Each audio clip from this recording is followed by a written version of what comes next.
سلام الله عليكم متابعينا الكرام، أهلا بكم في نشرة إخبارية، وهذا أبرز عنوانها: أسعار حليب الرضع تواصل الارتفاع ومطالب بدعم الأسر المتضررة بالمغرب. إليكم التفاصيل. عرفت أسعار حليب الأطفال الرضع ارتفاعا ملحوظا تجاوز معه ثمن العلبة الواحدة 98 درهما. هذه القفزة الصاروخية تأتي مباشرة بعد الزيادة والتي عرفتها الأسعار أواخر شهر يناير من السنة الحالية.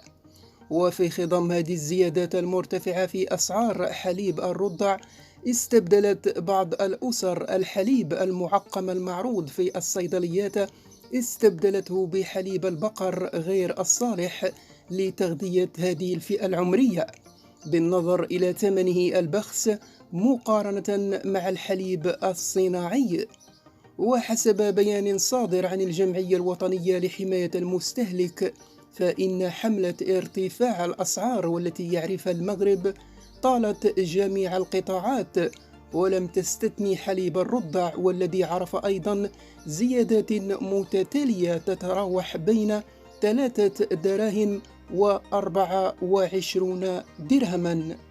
رئيس الجامعة الوطنية لجمعية حماية المستهلك أكد أن حليب الرضع هو منتج أساسي لكل رضيع في أشهره الأولى، وبالخصوص الأمهات اللواتي يعانين من مشاكل يصعب عليهن معها إرضاع الأطفال عن طريق الرضاعة الطبيعية أو لنقص حليب الأم الطبيعي.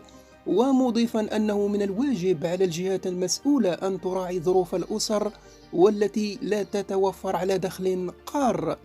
وأورد أن زيادة 24 درهما في العلبة الواحدة أمر غير معقول، ومضيفا يجب على الحكومة إعادة النظر في هذه الزيادات المتتالية والمتناهية، وتقديم الدعم للأسر لمواجهة نيران غلاء الأسعار والتي تعرفها مجموعة من المواد الغذائية اليوم.